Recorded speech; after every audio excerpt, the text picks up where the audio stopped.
how did growing up in Louisville inform who you've become as an artist and performer? Because that's just such a rich community for arts and culture. Well, you know what? I went to the Youth Performing Arts School of Louisville. That's still there, and it opened like right after the movie Fame, right? So we all thought, oh, we're gonna be, I'm gonna live forever. We just that's the what we thought we was going, enter.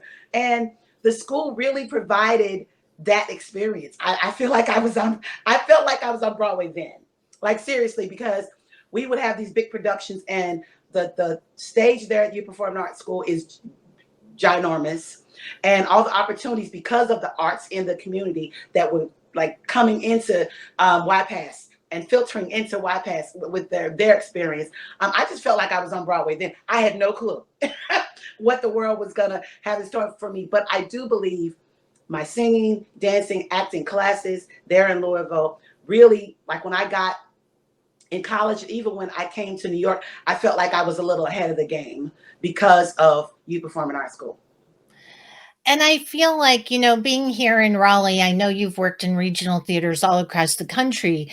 Um, that there are so many aspiring performers, even at North Carolina Theater Conservatory, that want to make it to Broadway. And it seems like such a far fetched dream, but I love it when I speak to people like you who didn't grow up in New York, who that dream became a reality. You don't have to grow up in New York or next door to Broadway to make this a Yes. reality.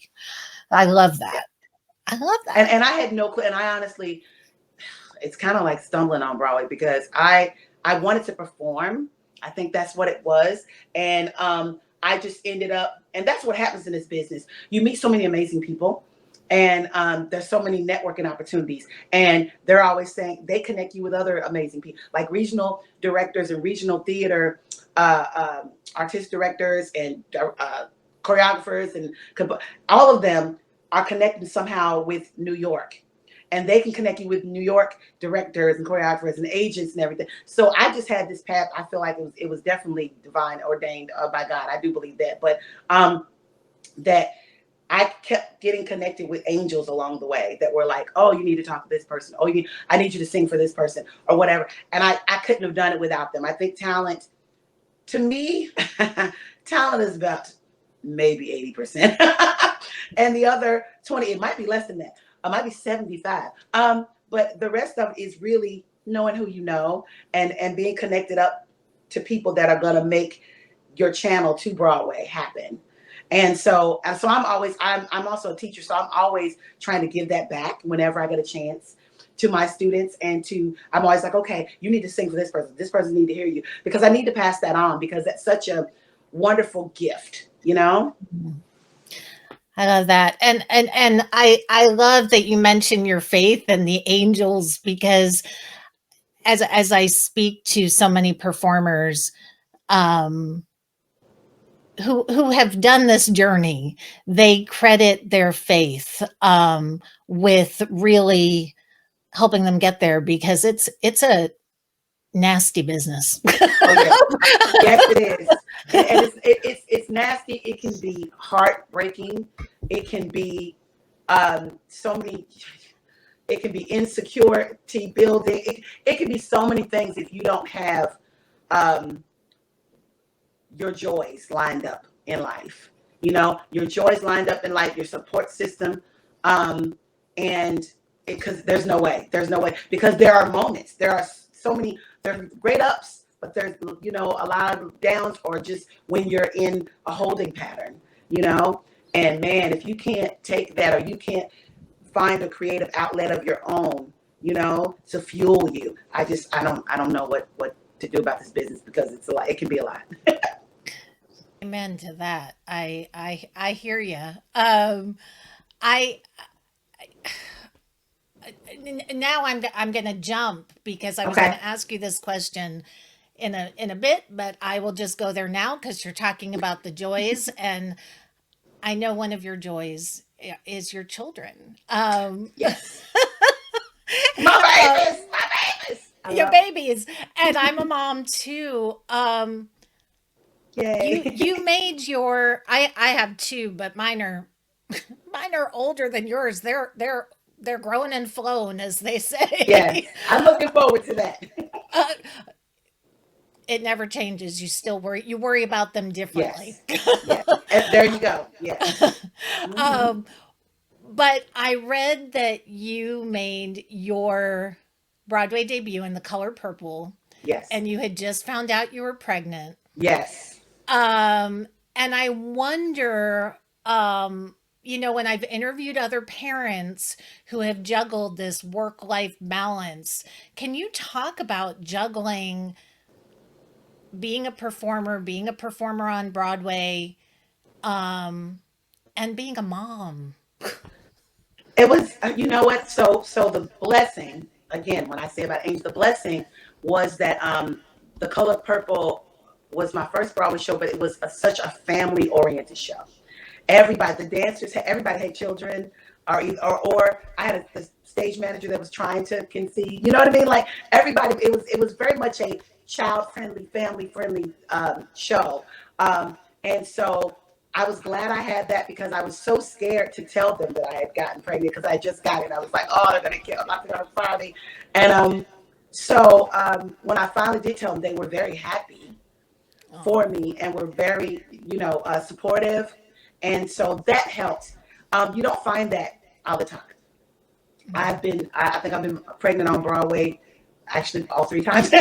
and but it's that particular experience. So I'll give you an example. There were moments where, because I had my son, I gave birth and went back into the show. And there are moments where the sitter bailed. And you're like, wow, I have to be, my call time is this, And so you could bring your child in. And so if the swings were not on and they knew they weren't on for the day and everybody signed in, they're like, give me that baby. You know what I mean? And so they would sing and play with the baby while you were on stage. Like that was such a wonderful thing that I didn't get in any other show on Broadway that I did.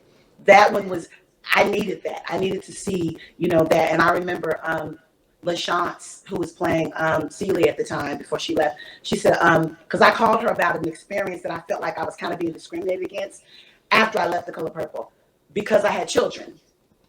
And LaShawn said, you know what? She said, no, no, no. She said that wasn't meant for you if they were acting that way. She said, I want you to always remember, make your children the priority, but not the excuse. And I've never let that go. So when I go into shows, I'm on time. I learn my stuff. I get my stuff. I get my stuff.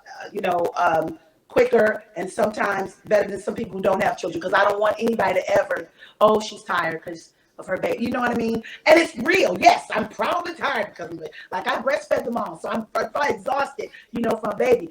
But I don't want anyone to ever, make that excuse as to reason why I can't be, the very best that I can be. Now, when the emergencies come, yes, and what she meant by priority is a priority. If you need childcare, if you need, an extra ticket for a nanny that you're bringing with you, and they don't want to do that, then they don't deserve you. You know what I'm saying? So make them apart. Make sure your child is squared away so you can focus on your show. Make sure that So don't ever put the show before the child. No, but at the same time, don't make them an excuse walking in late, not having your stuff because it'll become a judgment that is going to hurt the next mom. You know what I mean? And you don't want that, nor do you want that on yourself. So it's a journey, but it's very rewarding. I have a great husband.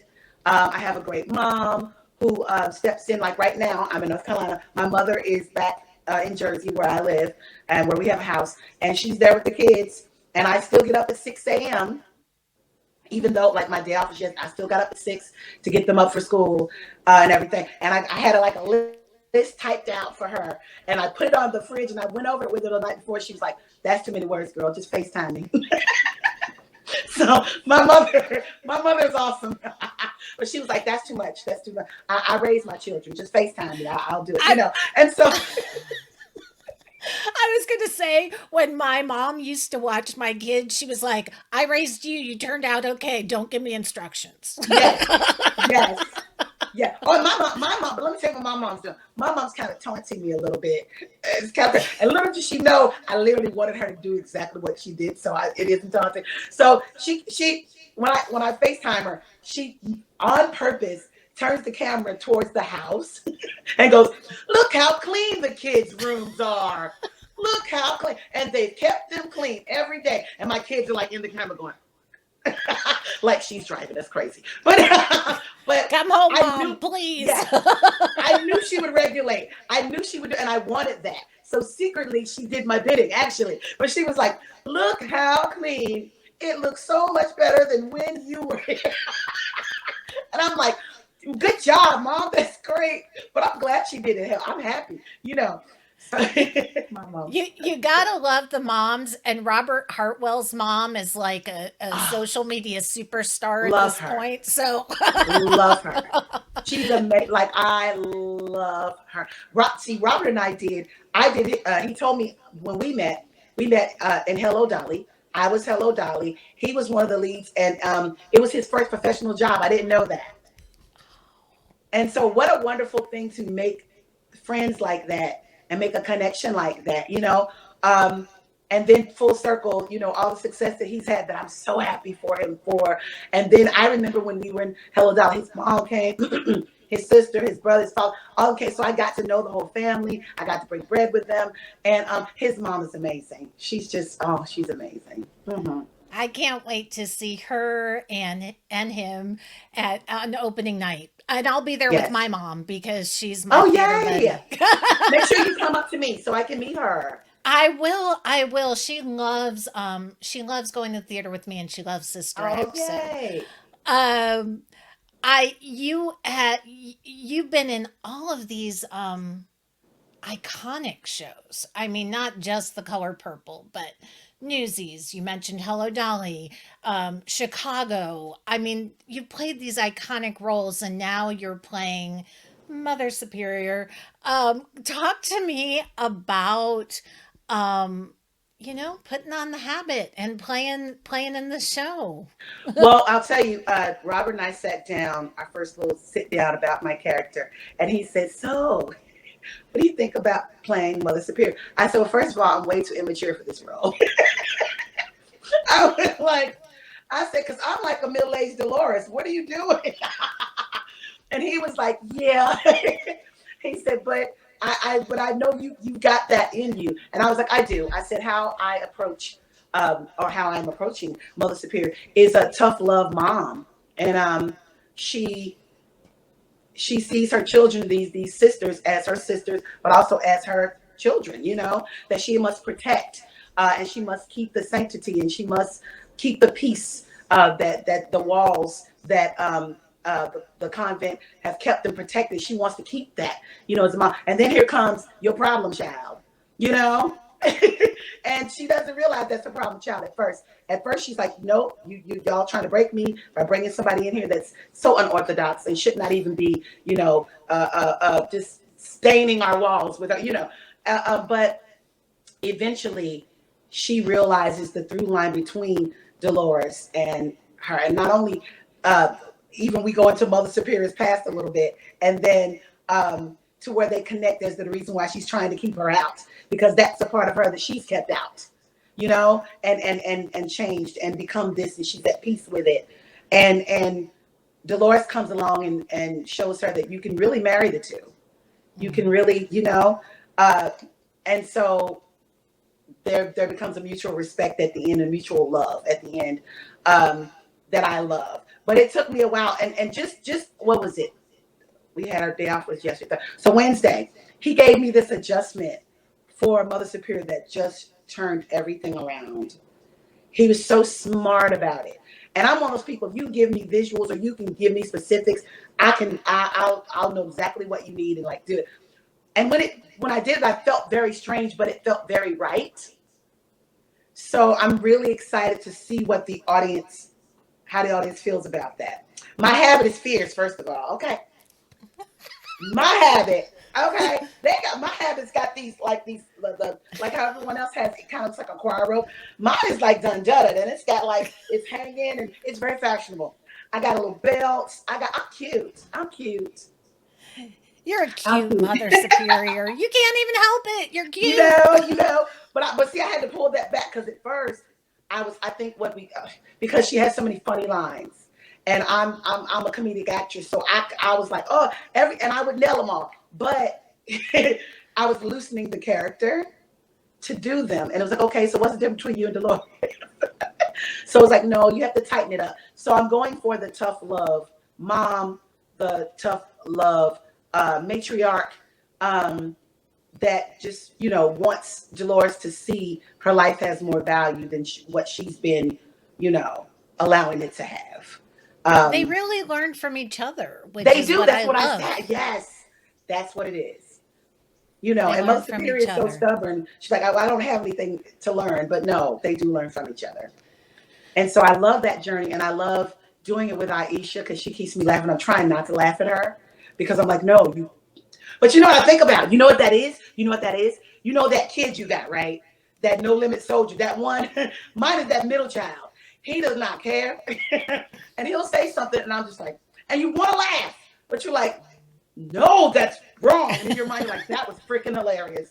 That was so wow. Like he's been here before. You know what I mean? But you gotta keep it together. But you just, at the same time, you're in awe of their freedom, and you're in awe of their just crazy a little bit because it is freeing. But you gotta hone it in because you gotta keep them safe. So that's the whole thing I'm having with with Aisha, who's brilliant. It's funny. I just saw on the Jennifer Hudson's show, she was talking about her being a parent now, Mm-hmm. and her being parented by her mother. And she's Mm-hmm. like, when we were growing up, so I say to you, LaVon, when you and I were growing up, we didn't talk Uh-huh. to our moms like that because No. we got the No. eyes. Yes. Yes. Now, Yes. now Wait. kids have much more freedom. Jennifer Hudson called it the eye roll stage. I was like, oh yeah, we didn't have an eye roll Oh stage because no. our No, you moms can't would have eye roll. slapped us. Actually, my kids can't eye roll. Like even though, like even now us, even if I look like I was about to roll, we get popped, right? Where, whereas my kids, I can still give them the look and they'll go, "What's wrong? What's wrong? What's wrong? What I do?" So it's still there, but yeah, kids do have a little bit more freedom than we had because we couldn't, the child. That whole saying, "Get knocked in the next week," child. We couldn't do it. We couldn't do it. For So me, I lower my voice and my kids know they're in trouble. Like if my yes. voice gets real low and soft, they're like, "Oh, run." Ooh, ooh! I bet it's good too. I love when I see a mom regulate. I'm like, you go, girl, because I'm like, I know how hard that is. I know you probably held that in. Yeah. So, Um, Sister Act, they just announced Sister Act 3, which, all of a sudden this show is like newsworthy because they yes, just announced, you guys are yes. in rehearsals, they just announced Sister Act 3 is coming out. Why do you think this show resonates with audiences as much as it does? There's so many reasons. When I look at it, okay. So, I come from I was raised as a Jehovah's Witness. Okay, so a lot of times the entertainment business was not was frowned upon. You know what I mean? Don't go in the entertainment business. There's all kinds of bad influences, and there's and so I struggle with that because I had a voice and I had a talent, and I felt like God gave it to me to be able to give it out to the world. And so when the nuns and Dolores, when they marry the two, and they're singing about God, but they're doing it with disco, or they're doing, I just think that it's so cool, and it's more inviting, and it's more inclusive than exclusive. And I think that's why it resonates with people because I think um, for that reason, I also think that the relationship between Dolores and the sisters and how they find a common ground in their relationship. They've chosen two different paths, um, but they find a common ground of love, and sisterhood. And I think the sisterhood resonates with people, um, and it's so feel good and funny. It's feel good and funny, and gosh, there's so many things about it that are just fun. And I feel like also people get to kind of, which is what happens in theater anyway. People get to, leave their problems behind for a couple of hours and just, see, get a fourth wall view into someone else's life and how it turns out, and how the twists and turns, and gosh, how is this going to even turn out? And even though we've seen the movie, we know how it happens. The stage adaptation of it, how they stage it, is pretty incredible too. And the music's really incredible. That is not in the movie. So I just think it's such a fun-filled family good time, full of like love and sisterhood and acceptance and inclusion. And I don't know, that makes me feel happy. And women lifting up women, I Amen. Oh think, my God. Oh yeah, yes. women lifting Yes. up women, which is Uh, what we need in the world right now. More Honey, of. yes, we do. More than ever. And you know what? Robert was saying, I'm so glad you brought that up. Robert was saying something about that in her. He was like, this show is so timely right now in a way that, he said, I wasn't even prepared for it to be. I didn't even expect the world to be where we are right now with women's rights. And so he said, I didn't expect it to be where it is. He said, but it's a wonderful time to experience women supporting women. Mm, I love that. Hmm. Um, you mentioned inclusivity, and I have two questions to ask you on this. Okay. I know well, I read your favorite show of all time is Into the Woods. Yes. Um, which Patina isn't. See, this is the 6 degrees. Patina's in it. Okay. She was in Sister Act. Uh-huh. um, and she's brilliant as the witch. Yes. But I was in New York a couple weeks ago now, Hmm. and I went to 54 Below, and they were doing a Writers on Sondheim Hmm. concert, and this brilliant artist who I'm now such a fangirl of, Elizabeth Hmm. Addison. Hmm. She stood up and very candidly said, I didn't see myself represented in Sondheim in his work or on Mm. stage. Beautiful black, um, I want to say female identifying. I hope I'm not misgendering her. Yeah. But beautiful black artist. Hmm.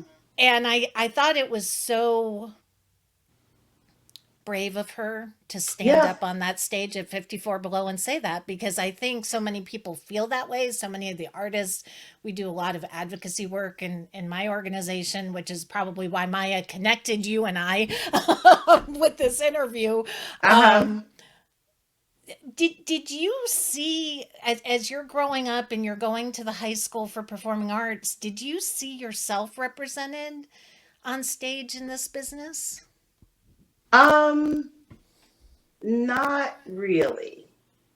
So so in high school they had this show called Tour Show, which to me was a like a like a show choir, but like a step up from it because we put on this whole show and it was like a review, like a review of Broadway shows. And I was kind of one of the stars of that. Like we had the four people that were usually it's the seniors, but each it felt like we were all stars in it. But that was where I felt represented because when we would do shows, even at YPass, which we call you before I'm not school, they didn't have shows that to me represented me. Like we did Gondoliers. I enjoyed it. It was fun. I didn't think it, I didn't see like, oh, that's something that, represented me. We did Babes in Arms and I did Bunny Byron, and I did the Johnny Could Only Sing One Note. I did, so, but until they said, "Oh, this is Babes in Arms. You're a senior. The senior certificate roles. This is the role you put." I did not see myself in Babes in Arms. I did. I was like, "There's nobody black in here." And I'm gonna tell you, I didn't even learn about Dreamgirls. I learned about Dreamgirls through the radio, and I'm telling you, I thought that was just a R&B hit. And then at there was a black box theater at YPass, and one of the senior students was doing a project, and she had me sing "I'm Changing," and then I learned about Dreamgirls. But up until that point, I never thought, I didn't think it even represented me. You know what I mean? Until Dreamgirls, and then that was like, wow, that opened up this whole like world. And then when I got into college, I learned about Once on This Island. That opened up another world. But I still went to colleges that primarily did white musicals. So I never saw myself. Now I remember we did Evita. I did see myself as Evita, and I was like, no one's gonna pick me for Evita, and I was, and I was in the ensemble or whatever. But I was like, oh, that's I could dig that, you know. um, and let me see. And oh, so then Into the Woods got to be my favorite. I went to the University of Florida for my master's degree, and playing the witch was part of my thesis.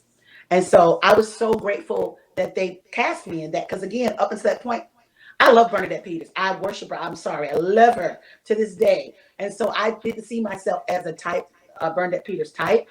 And then they cast me in The Witch, and it was just such a master class of behind the mask. And when you lift the mask and you're naked almost on stage, what I felt like when the mask was lifted. When I was under the mask, I could be these things. And then when it was like, okay, this is me in the raw. So whatever this character is in the raw, I have to know what that is when this comes off. Otherwise, it's just LaVon. And it was such a um, rewarding role. And I loved it. But I just, at the same time, in my mind, there was no way that, like 20 years later, there would be a black witch on Into the Woods on Broadway, even in concert. Like I would have never, you could have told me that, because I agree with her. I never saw myself in Sondheim things. I admired it. I loved the music. I didn't feel like, oh, I could, because I thought, oh, they wouldn't let me play that. And that's what I thought. So yeah. And she's brilliant in it. I'd love to see Montego and her I love Montego. oh yeah, Memphis. But I'd Well, love but to you know, actually, before Memphis, she was the offstage cover for The Color Purple, and I was swinging out five people. So we would be backstage together talking about one day what we're gonna do with our lives, and that was our first Broadway credit and everything. Before we moved on, of course, she moved on to Memphis and getting Tony nominated. But I knew her backstage, Montego. So I'm very proud of her and all that she's accomplished. And now I saw her video for Into the Woods. I was like, oh, I gotta get down there and see my girl. oh my gosh. It's a brilliant production. And what I loved about it so much, and I didn't see her in it. I saw Patina as the witch. Um, what I loved about it is the representation. And another Yeah. show that is so great with representation right now is Chicago, which you were also in. Yes. Yes. They have a transgender Roxy. I love I that. know. I'm so excited. Oh my God. I was like, because once you're in the family, you're in the family. And so I said, I have to get back. When we're done with this, I have to get back and you can drop in at any time and see a show, hug everybody, hang out. I cannot wait to get there and just tell them how proud I am of them for this step, because I mean, so wonderful and timely and necessary. And I'm so happy. I love that too. Whoopi Goldberg, she of course she was in the film The Color Purple. She was in Sister Act. Hmm. We all know and love her from Sister Act. Um, like me, and I'll say like you, she's a full figured woman. Yeah. In fact, she Yeah. just had to talk about, somebody said she was wearing a fat suit in this new Emmett Till movie, and she had to come out and say, no, it's not a fat suit. It's me. That's what I look That's like. awful. I That's so mean, so awful. terrible. Um, I read at the on a UF alumni blog that you said your dream role was one in which the female lead is full figured and has love interests, and her journey is not necessarily about her size. As we've had all of these conversations post George Floyd about representation on stage and the importance of representation on My stage. mom. Oh, okay. She's Um, fine. the importance of representation on stage, is size representation, or the size of the bodies on Broadway, is that being left out of these conversations? Yes. Without I yeah, it is. So I just did got a TikTok page, and I was working out and kind of talking about things that are going on uh in my life. And so I mentioned about having an audition where in the audition, I know that. So, okay, so in our business, weight equates age.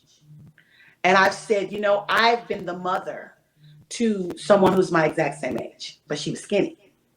And so skinny, that means she's younger. That means she's that. So I could actually be her mother, which was weird, which is fine. I did it. I did a great job, whatever.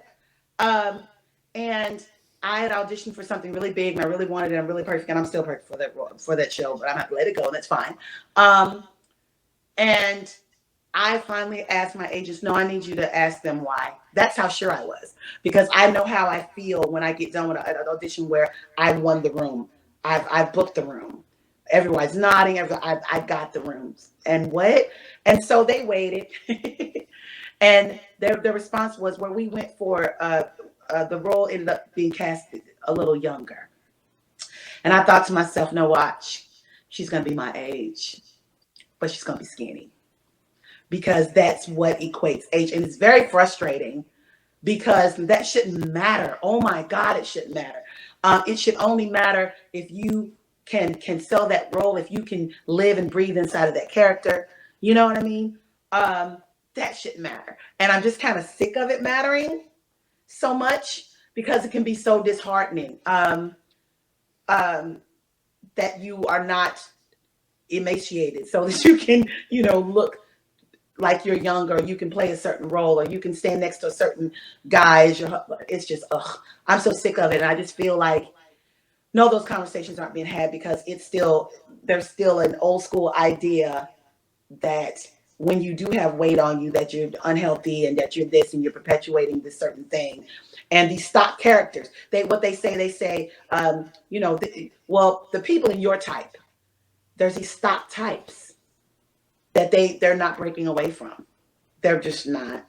And I wish they would. I wish that I was already in conversation with women of my age in this business, who I feel like we need to come together, because I feel like we're stronger together, and we can, just in the short time that I've talked to a few of them and just compare notes, I got more information and was more empowered. You know what I mean? When we did that. And I just feel like we need to have those conversations, because we do need to come together, and we need to question, why there aren't more, why this conversation is not happening. Why isn't that included? So it's a tough thing for me to talk about sometimes, because I get really mad. I get Well, really mad. well, it's infuriating, and I know James Monroe Iglehart is one of my favorite performers to watch, and years ago I took my kids to see Aladdin, and I remember looking at my husband saying, he's a big guy. I cannot do what he's doing on that stage. He's doing a full-fledged marathon cardiac workout. If I did that, I'd be dead after the first song. And so is it different for men in the business than women? Yes. Oh my God. Yes. And it's so unfair. It's so unfair that stuff gets written in for them. You know what I mean? And to yes, yes is the answer. I'm gonna tell you something. So I was in this one show, right? It was like a little lab that was to kind of work industrial. It was trying to be worked to be to move up to do maybe regional and then maybe Broadway, whatever. And so it was the first time that I had a husband that was supposed to be affectionate with me, right? Now, I would say this about 5 years ago. Nope, 7 years ago. And they were like, they wanted us to dance in the kitchen like we were in love. And he grabbed, this guy, very attractive, very, very difficult to be, because I was like, oh, he's fine. And he had these big old hands, and very much knew how to handle a woman, okay? So he grabbed me and we were dancing, and I felt so uncomfortable. And they were like, why are you? I was like, because he's touching my rolls, and oh God, my back and my back fat. But and they were like, why is it so weird for you? And we really had a discussion about how usually the love interests go to the skinny ingenues. They don't go to full figure. women, and I've been full figured in my Broadway career. I've been full figured. So I got used to nobody touching me. I got used to nobody, doing, I just got used to that not happening and on stage, definitely, never having a love interest that really showed he loved me and wanted to touch my back fat. You know what I mean? So when he was, I just felt like, oh God, this is weird. Oh God, because I just wasn't used to it. And I almost had a breakdown about that. I was like, because, I remember, you being rehearsal and all the skinny girls and all the guys, I guess, who were straight and some of them who gay, were going to be rubbing the girls' backs who were skinny and beautiful, da da da. And you're just like, okay, I guess I ain't got a back. I guess I don't need to be rubbed. But that's what they did to get a good feel, probably. But I remember that and remember not being included in that and not caring and just kind of moving on, but literally programming myself not to care. So then when someone did do it, I was like, oh, this, I was like, why don't we have a show that has a full figured woman that's not downtrodden, that's not an animal, that's not a maid, that's not, that has love and that, is successful. And that's what, for me, Paradise Square did for me. Paradise Square gave me this hope. It gave me this hope that I was like, oh, Joaquina, yes, thank you. And not that she's full figured, because she's not, she's not full figured like that. She's curvy. But in her costume, that, it gave that because of the period. But I was so glad that I felt like someone that was really full fit could play that role and lead and carry that show. And it was so important for me to see. And every time she got on stage, I couldn't take my eyes off her. I was just like, oh, girl, yes. Have presence, tell that story, sing those songs, have those luscious lows. It gave me hope. And I feel like we need more of that because it needs to be a norm, because over half of America's women are full figure. Like, are you crazy? Like we're having children, we're having lovers, we're having the time of our lives, and our that weight ain't stopping no show. So why don't you show that and celebrate that? Why not? You know? Absolutely 100%. And I hope, they did that wonderful Beauty and the Beast regional production Mm-hmm. with that beautiful black full figured actress as Belle. Mm-hmm. Now we're going to have a black Ariel. I'm hoping the needle is starting to move. I fear that it's not moving Me far too. or fast enough, Me but too. when I see things like that, I'm like, oh, see, we can see that. The world is ready. It's Yes. Oh my goodness. And then the problem also is when there is a full figured role on Broadway that's been put on there that does 11 o'clock number, whatever, they only limit it to one actor. And so 1,000 of us are auditioning for this one role and only one actor gets it. And to me, I don't think that's fair, because there should be several roles that we can all be fabulous together. There should be several roles that more full figured women, black women, white women, whatever, have an opportunity to audition for and get, and not 1,000 of us trying to get this one role that you've made that's usually somebody in the cast that ain't related to nobody.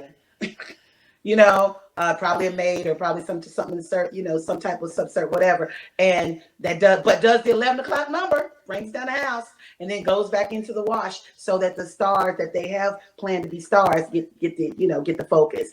And I'm like, dude, this has got to change, because there's so many of us that are so amazingly talented. Which brings me to Sister Act. We have, what is it, 5 of us that are full figured in our cast, maybe 6 of these beautiful women, and they are nailing it. No, I could say 6 of us, 6 of the nuns and I. And they are, and the ones that are the ones that have, like, they have singing solos, they have lines that just have people crying. They're brilliant and they're beautiful and they're of all races, which I love. oh, I love. so. At the age of 10, I read you had dreams of becoming Whitney Houston. You were planning and directing shows in your neighborhood. What would you tell 10-year-old LaVon now, looking back on this career? Oh wow. Like, you have no idea how absolutely amazing and vast your life is going to be. Like you just want to be Whitney. Child, you're gonna be several characters. You are going to just expand creatively in ways that little you have no idea. You wait. You know what I mean? And embrace every moment along the way, man, because woo, it's gonna be a ride. It's gonna be a ride. It's been such an amazing ride. And sometimes when I get down, people remind me, of the things that have happened in my life and that I've experienced. And so I would just tell her to hold on. Oh, hold on. It's going to be an amazing ride. Oh my God. Yeah.